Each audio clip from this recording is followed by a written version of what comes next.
Okay, let's get right into this build then. So, firstly, what we need to do is we need to start off by putting 2 low square foundations. Then what we want to do here is we want to put our honeycomb foundations. We put them down now just because if it's an uneven surface, you just want to double check that they can be placed.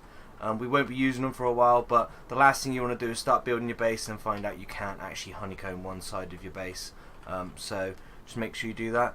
This base is reversible, so you could either have your TC room on this side or on this side. It's up to you, personal preference. Maybe look at your surroundings, see which side suits you best. So I'm going to choose this square I'm stood on for my TC room.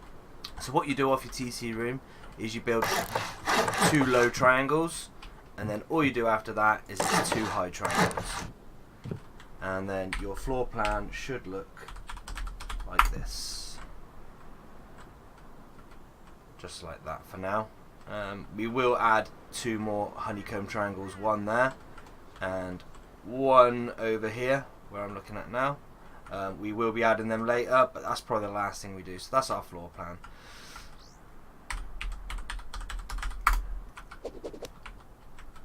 Okay, so when I'm building this base personally, the first thing I like to do is on this section here, which is your entrance to the base. I like to stone this up and get a metal door on there straight away. Now the reason for this,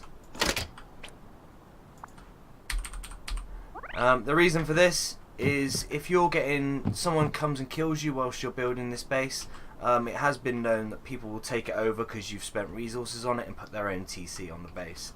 I find if someone comes and kills you whilst you've got a locked coded door on your base, they will probably not try and put a TC in your base because they see you've got door access. Just a little tip that I found tends to work quite often. So once you've got your locked door and that, you can go ahead and finish the rest of the twig. So that'll be low walls all the way around there.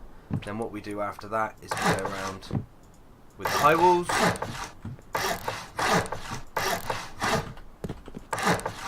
And then what I'll do is I'll go and stone all that up.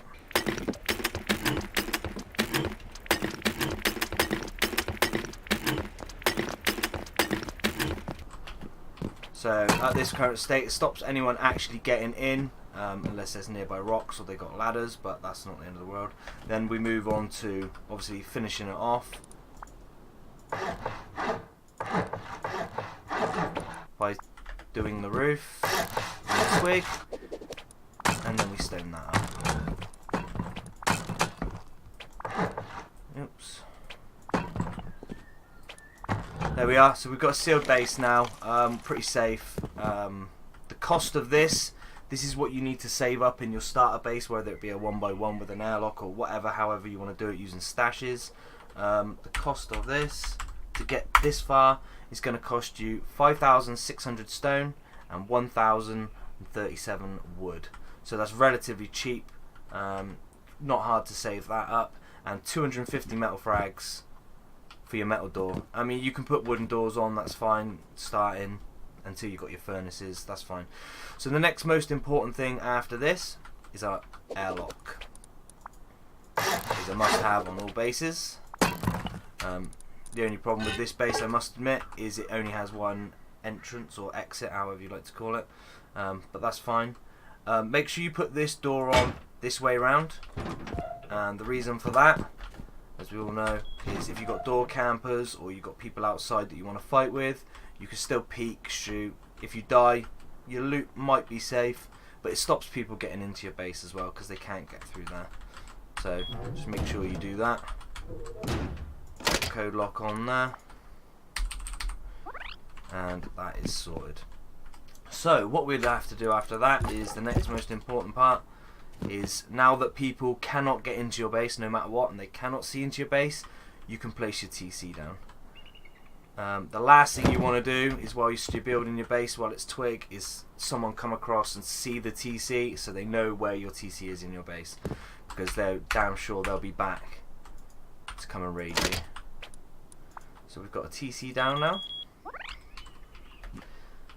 Following the TC, what we need to do then is we need to put 2 half twig walls there and there. And then we need to put 2 large walls on top, but we want the soft side facing the TC. So what we can do then is we go and stone up the 2 large walls. Stone. And then we can remove the 2 twig walls. And this is the way we're going to be accessing our TC room every time we do it. We're going to be coming through this way. So what I can go ahead and do now is I can place a triangle floor here, and I can go and stone that up. And then I can go and place a U-shaped stairs here, like so. And this one has to be sheet metal. It doesn't have to be sheet metal straight away, but it does have to be sheet metal if you want easy access to one of the boxes underneath. So what I'll go doing now is I'll go and place those boxes underneath. There is a video out that you can get 4 boxes down here, 4 large boxes, but I find personally putting 3 down here makes it easier for your teammate to get access to the codes, whether that be pick up the boxes and replace them back down. And also when you're accessing the box through the sheet metal over here, it's a lot easier to access 1 box than trying to find 2 boxes under there. And then you obviously access 2 boxes here, which I'll show you in a minute. So let's place a box. So the first box goes over here. Get decent. There we go, that'll be fine. It's not the best, but it'll do. If you've got more time, you could take more time to place that a little bit better, but that's fine. So you put your code lock on there. Then the next box goes here with a code lock on. And the next box goes here with another code lock on. So there's our 3 large boxes, and you access them this way. So we got 1 that you see through the floor here, so we could put something in there, and then you've got another box here, which we could put something in there, and then you have another box here, which there's something in there. So there you go, you've got your 3 large boxes that you can access under the ground. People can, if they do get into this room, they can break the boxes and despawn your stuff, but they should not be able to access the loot. Following that, what we need to do then is we need to get our TC more secure. So we put a wall frame here, and I'd advise we turn that to sheet metal because it makes it thinner and it can't be seen from the outside. And then we will go ahead and place a floor here, and I like to go ahead and make that sheet metal as well. This is your TC room, so eventually we will be making all this sheet metal to make it a lot harder for the raiders, but as it stands we'll just do that. Once that's done, let's go ahead and pop a garage door on there with our code lock. And once that's done, we'll go ahead and do the same over here, and we will place 1 twig door frame there and another one. Go ahead and make them sheet metal if you can afford it, so they can't be seen from the outside. And then we place our garage doors on. Now this garage door, the roller part needs to be on the square. Sorry, having problems here trying to get that on. There we go. As you can see, I've put the roller part of the garage door on the inside of the square foundation, so that means it cannot be seen from the outside. We'll go ahead and pop our code lock on there. Now this garage door needs to be the other way around. The roller part needs to be facing you, so it is on the inside of the base and cannot be seen from the outside. There we go. We've got our 2 garage doors now. Let's get to this room here. What I would go ahead and do now is I would quickly go place my chair, and I always place this right on the edge there, and I would put one of my furnaces down there. And then we need to get some extra storage in here. So what we would go ahead and do is we would place a triangle floor here. Go ahead and stone that up. And then once that's done, we can go ahead, put a large box here. I wouldn't go ahead and code lock these. I don't see the point. If someone gets in there, they're going to have access to these boxes. There we are. So we've got the 2 large boxes there. And I think we can squeeze 1 small box on here. So there we have it. Another 2 large boxes and another small box there. One other thing we can do, if I find them, is we can slot a couple of campfires in behind here. You can use them for storage, or you can actually use them for cooking. If you have the cauldron skin, it actually makes them a little bit easier to access through the stairs, which is very nice. And there we have that loot room. So what we'll move on to down here is our workbench placement and our sleeping bag placement. So workbench level 3 is a little bit larger than the 1 and the 2. So unfortunately, when we place that here, it does poke out the garage door a tiny bit. The level 1 and the level 2 don't. As you can see, when I close this, the level 3 actually is on show. I don't see this as much of an issue. I mean, you could turn the garage door around when the honeycomb's done. Might help cover it a bit more, but I don't see the need for that. Okay, so what we'll go ahead and do now is place our sleeping bags. So put that one in there and come around here and place our teammates' sleeping bag. It's tucked over as far as possible there, and that leaves us space to put our second furnace tucked into that gap there. Now the reason why we have a furnace down there is because up here we have another loot room. So what we go ahead and do up here is we place a large box and another large box, and then we will place 2 small boxes just for that little bit of extra storage. We'll leave that one out for now because okay, so the next part of this video is going to be the honeycombing. But before we do the honeycombing, we will just move on to the cost. Now the cost of get this base into its current position is about 6,600 stone and about 1,400 wood, say, and about 600 metal frags.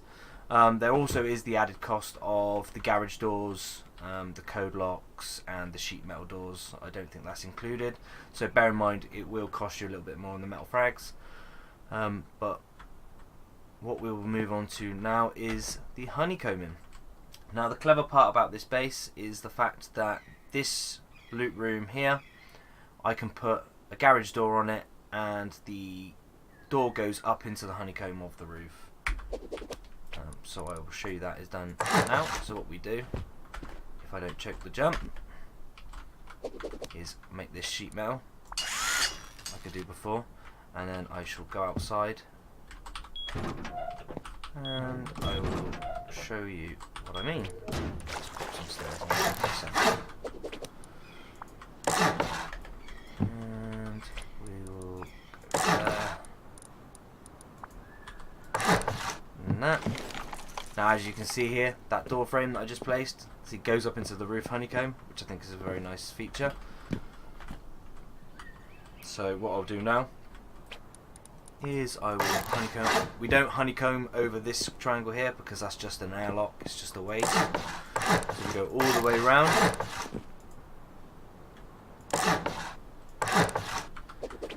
And then we put there, there, there. There. So there we go, and then just stone it all up.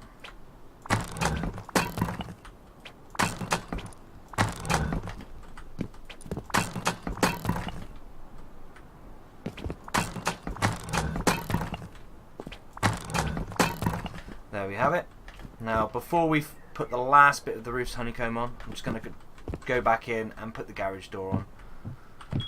Has to be put on a specific way, just so that the garage door doesn't poke out and can be seen from the outside of the base. Now, to do that, you need to jump into this loot room, select your garage door, and as you can see, I just had it then. That is on the wrong side. We need the roller part of the garage door to be on the square side, which is very hard to get it in, but it is possible. As you can see, I just got it then. So that's the outside, that's the inside. So we want it on the inside. And another important part is put the code lock on before you open the door, otherwise it won't let you do it. So you pop your code lock on. And the importance of this is when you open the garage door, if you don't have the code lock on, you can't shut the garage door. So now I can shut the garage door from inside the base. So it's a very important part, that is. So I can go back outside now and finish off the honeycomb on the roof. There we go. So just pop down, down.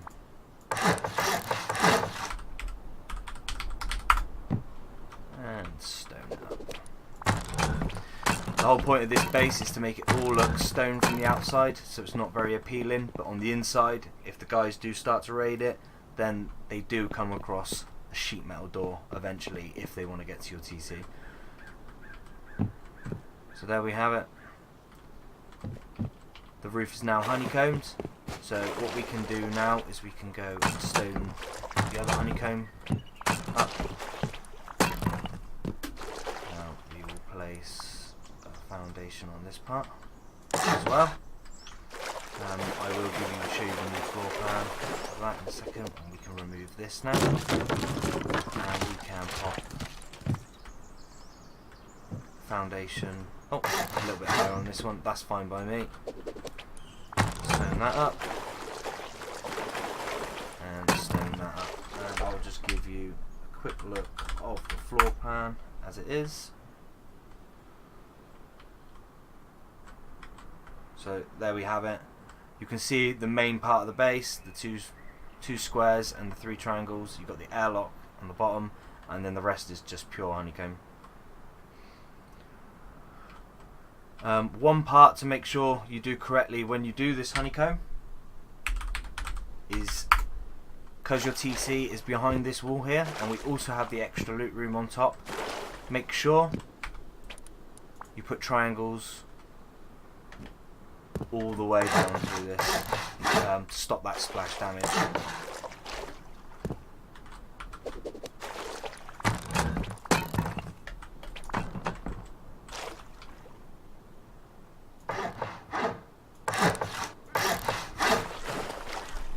Like so. So as you can see there, that's going to help prevent the rocket raid. I'm not too fussed about the rest of it. I would put triangles on these two here, because obviously you've got the loot room under the floor there.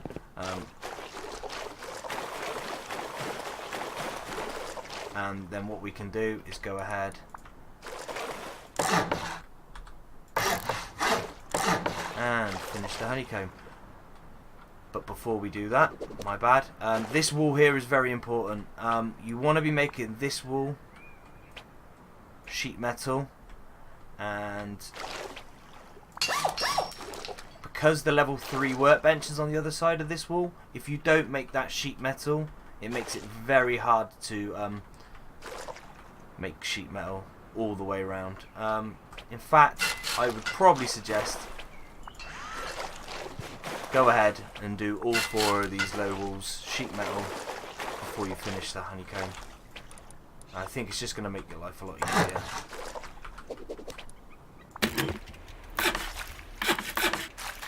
Finish the half honeycomb all the way around, and then we can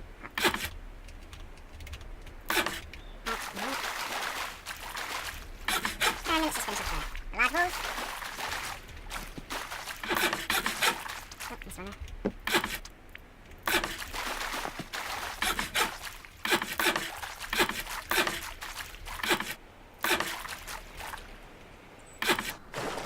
And that should be the honeycomb finished.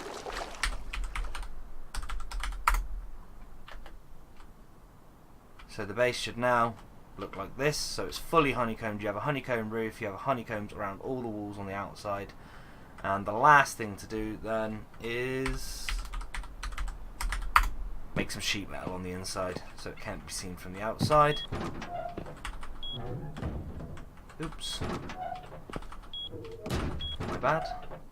So we come inside, and what I would recommend doing would be a sheet metal on this wall, yeah, here,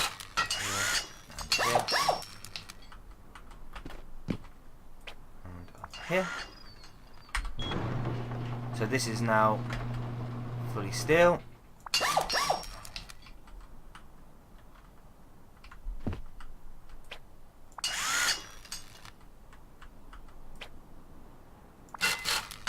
There we are, sheet metal. And then if you want as well, you could go ahead and do this room as well. I don't see a problem in that. Go ahead and do these triangles as well, just so if anyone tries to blow through the roof, they don't see that they're not important. And there you have it. Very good base. Lots for the size of it. It's not very appealing to zergs. Lots of storage. And the most important feature, put another couple, or at least one more box, small box, down here. Makes get jumping up here a little bit easier. And then the most important feature that I like of the whole thing is you put the soft side twig wall facing inwards, and you put a triangle floor down, and you make that steel. Then what you do is you log off for the night, and then when you log back on, you have to F1 type kill, press enter, and what you then do is you spawn on your bag, which would be in here. So you spawn on your sleeping bag. So once you've spawned on your sleeping bag, what you can do is you can grab your rock, and all you can do is hit this big wall down, and the steel floor disappears. So like I said, the only problem with this base is the fact that if you're online, yes, it is a lot easier to be raided, but you've got the added thing that you're online, so you can help defend your base. But when you log offline, it basically means that the raiders have to blow through at least one sheet metal wall or floor to get to your TC, which I think is a very nice feature to have. Okay, so what I'm going to do now is do a quick cost check of what it's going to cost you to build this base. So I'll round it up. So it's going to cost you about 14,500 stone, about 3,500 wood, and about 3,750 metal frags. I think you got to add on that doors and code locks and garage doors. That's awfully good in my opinion for what you get for the protection. And your upkeep's nice and low, which is only 2,233 stone, about 825 metal frags for 24 hours, and a tiny bit of wood, which is the steps on the front of the base, which is 16, which I think is very good. So there we have it. That is my base design for solo duos. You can use this base for trios and maybe 4 players upwards if you really wanted, but this base would be too small for it. But don't be scared to have more than one of them. Make 2 of these bases in 2 different locations. Personally, I think having 2 bases is better than 1 big base. That's just my personal opinion. And the reason for that is like the old saying goes, don't put all your eggs in one basket. If you have 1 big base, you could get raided and you could loot, come online one day and you've lost everything. If you've got 2 bases, the odds of them both being raided in the same night I think is pretty slim. So split your loot and you'll come online one day, maybe one of them has been raided, but then you've still got something to live out of. You've still got a workbench, still got TC, you've still got materials. So that's just my personal opinion. If you like this base design and you want to see more, either trap bases, PvP, just general Rust stuff in general, hit the like button, hit the subscribe button. I'll be making some more content soon, and I will see you around. Laters.